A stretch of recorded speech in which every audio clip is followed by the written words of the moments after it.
নমস্কার বন্ধুরা, ঝর্ণাঝুমা কিচেনে সবাইকে স্বাগত। বাইরে প্রচণ্ড বৃষ্টি হচ্ছে, আর এই রকম একটা খিচুড়ি রেসিপি আপনারা তৈরি করে নিতে পারেন। সিম্পলভাবে ঘরে থাকা কিছু উপকরণ দিয়ে তৈরি করতে পারেন। তো আমি চলেন এই রেসিপিটা এখন কিভাবে তৈরি করেছি শেয়ার করব। গোবিন্দভোগ চালের খিচুড়ি তৈরি করব, একদম সিম্পলভাবে তৈরি করব। তো সেই জন্য দেখেন 1 বাটি গোবিন্দভোগ চাল আমি নিয়ে নিয়েছি। এই চালগুলো ধুয়ে এখন পরিষ্কার করে নেব।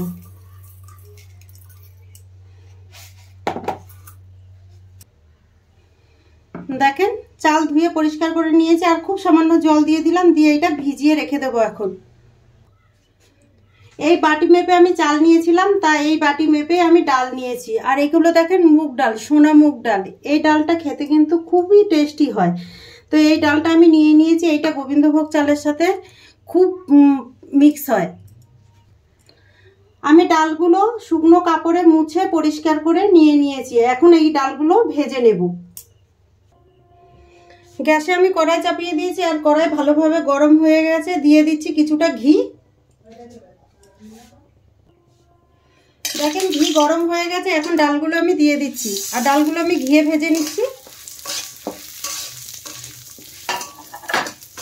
ভালো করে ভেজে নিতে হবে ডাল। যতক্ষণ না ডাল থেকে সুগন্ধ বেরোয় ততক্ষণ কিন্তু ভেজে নিতে হবে মুগ ডাল।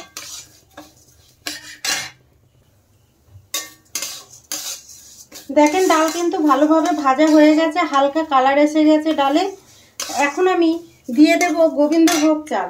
এই চালগুলো আমি আগে ধুয়ে রেখেছিলাম, তো দিয়ে দিলাম ডালের মধ্যে।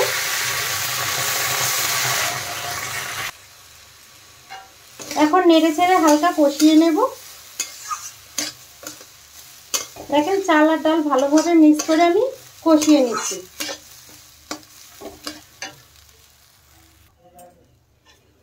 দেখেন ভালোভাবে কষানো হয়ে গেছে। আর এইভাবে কষিয়ে খিচুড়ি তৈরি করলে কিন্তু খুব ভালো লাগে, বিশেষ করে মুগ ডাল আর গোবিন্দভোগ চালের। দিয়ে দিলাম দেখেন জল।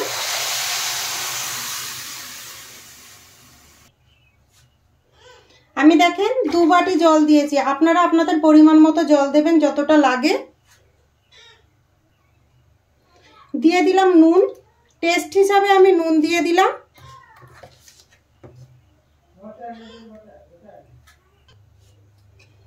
এখন নেড়ে চেড়ে সেদ্ধ হতে দেব। এদিকে সেদ্ধ হতে থাক। দেখেন চাল আর ডাল কিন্তু ভালোভাবে ফুটে গেছে। দেখেন ডাল গলেও এসছে, কিছু ডাল দেখেন গলে গেছে। এখন আমি এর মধ্যে দিয়ে দেব, এখানে দেখেন আমি কিছু সবজি নিয়ে নিয়েছি, আলু, বরবটি, গাজর, আর নিয়ে নিয়েছি কাঁচা লঙ্কা। কাঁচা লঙ্কাগুলো আমি চিড়ে দিয়েছি, এগুলো এখন দিয়ে দেব। আপনারা সবজি ছাড়াও কিন্তু এই খিচুড়িটা তৈরি করতে পারেন, আবার পছন্দ মতো সবজিও কিন্তু আপনারা দিতে পারেন। এখানে দেখেন বাটিতে আমি হলুদ গুঁড়ো নিয়েছি, হলুদ গুঁড়োটা আমি একটু জল দিয়ে গুলে নেব। খিচুড়িতে সবসময় আপনারা একটু হলুদটা গুলে দেওয়ার চেষ্টা করবেন। দেখেন আমি জলের মধ্যে গুলে দিয়ে দিলাম। দিয়ে এখন ভালো করে মিশিয়ে দেব খিচুড়ির সাথে।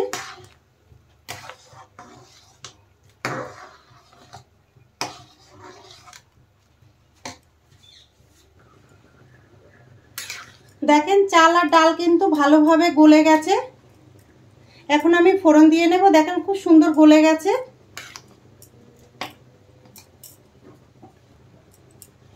কড়াই এখন আমি সাইডে নামিয়ে রেখে দেব। ফোড়ন দেওয়ার জন্য দেখেন এখানে আমি তরকা প্যান বসিয়ে দিয়েছি, আর তার মধ্যে দিয়ে দিলাম সর্ষের তেল। তেল দেখেন গরম হয়ে গেছে। এখানে ফোড়ন দেওয়ার জন্য দেখেন আমি এখানে গোটা গরম মশলা নিয়েছি, মশলাটা একটু থেতো করে নিলাম। আর এখানে শুকনো লঙ্কা, 5 ফোড়ন, তেজপাতা নিয়েছি। এখন এগুলো আমি দিয়ে দেব।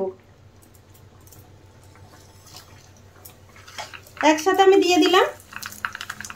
গরম মশলাটা আপনারা থেতো করে দেওয়ার চেষ্টা করবেন, তাহলে গন্ধটা খুব সুন্দর আসবে।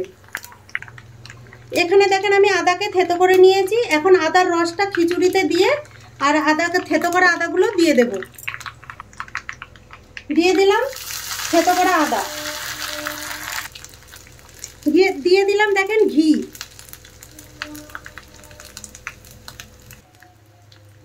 ফোড়নটা একটু ভালো করে ভেজে নেব। আর খিচুড়ির টেস্ট কিন্তু ফোড়নেই আসে, যতটা কড়া হবে ফোড়ন তত টেস্ট বেশি ভালো হবে খিচুড়ি। দেখেন ফোড়ন কিন্তু ভালো করে ভাজা হয়ে গেছে, এখন আমি খিচুড়িতে দিয়ে দেব ফোড়নটা। দেখেন খিচুড়িতে ঢেলে দিচ্ছি আর নাড়তে থাকবো।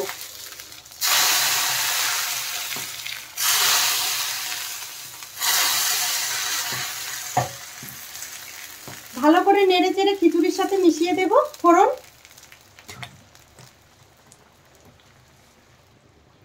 টেস্ট হিসাবে কিছুটা চিনি দিয়ে দিলাম, খিচুড়িতে একটু চিনি দিলে খেতে ভালো লাগে। এখন দেখেন আমি ভালো করে নেড়ে চেড়ে মিশিয়ে দেব খিচুড়ির সাথে মশলা, আর এখানে চিনি দিলাম, চিনিটাও একটু মিশিয়ে দেব। দেখেন খিচুড়ি আমার তৈরি হয়ে গেছে।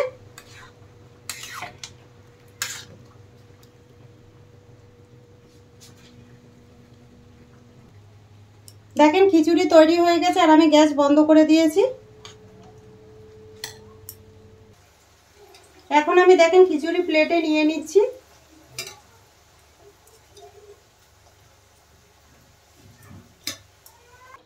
তৈরি হয়ে গেছে খিচুড়ি। এই রেসিপিটা যদি আপনাদের ভালো লাগে তাহলে আমার চ্যানেলটাকে সাবস্ক্রাইব করবেন, লাইক করবেন, কমেন্ট করবেন আর অবশ্যই শেয়ার করবেন।